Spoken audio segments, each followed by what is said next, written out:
warm welcome to another episode of Green and Fruitful Show. My name is Marcellus and the business is sowing seeds of wisdom for a flourishing life.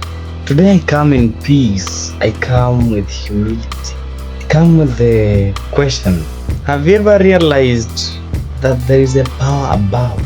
Have you ever felt that there is a power above? The power that controls everything you do. The power that influences our lives. I think there is.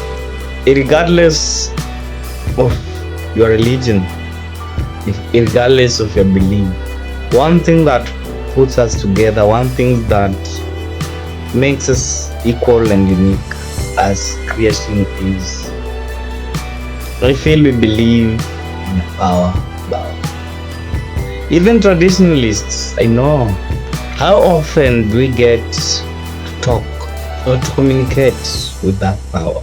I once met someone, a friend. This guy said he had a chance to meet with the famous Johnson Mwakazi.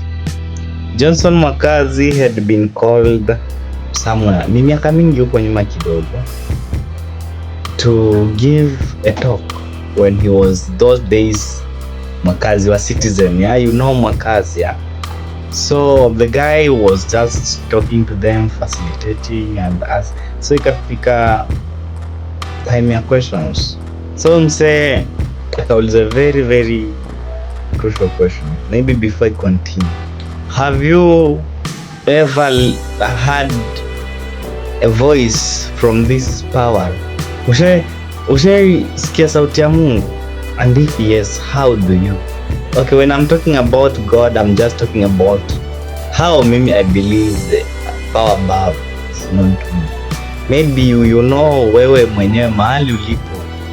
You know the power that controls you, the power that guides you, the power that directs you. You know what you require. Have you ever heard or listened to the voice of God? Ushaisikia? Na ukisikia, maybe how do you know that it's the voice of God talking to you? So I think when Mwakazi was answering question, aliambia watu waandike maswali, wakaandika. Then this young man asked this question, how can I know that it is the voice of God talking to me? Then of course Mwakazi akajibu, wale wengine wote akawajibu. Then hakujibu mse right on spot. His was the last paper alipick. So Mwakazi alisoma paper ya mse the last. He picked the last. Akasema, there is a question here that I love.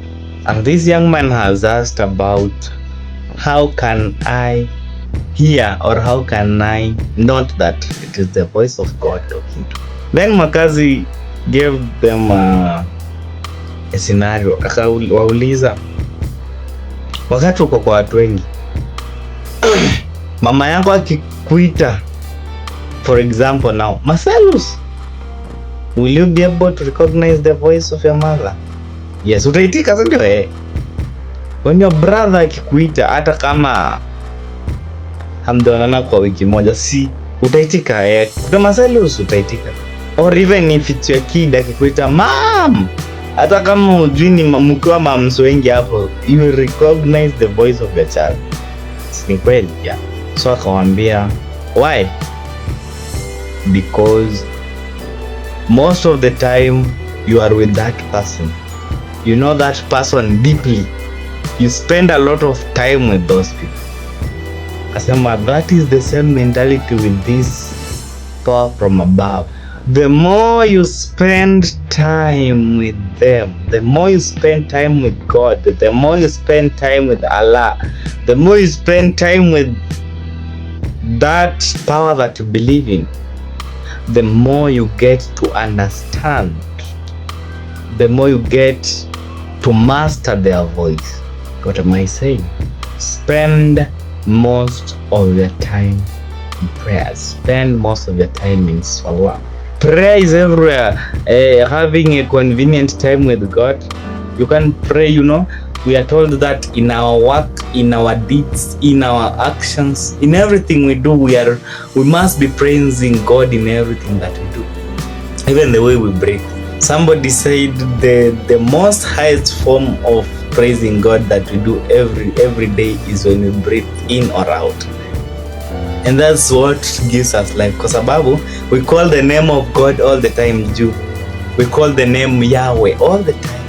Yahweh, Yahweh. Breathe in, breathe out. Yahweh.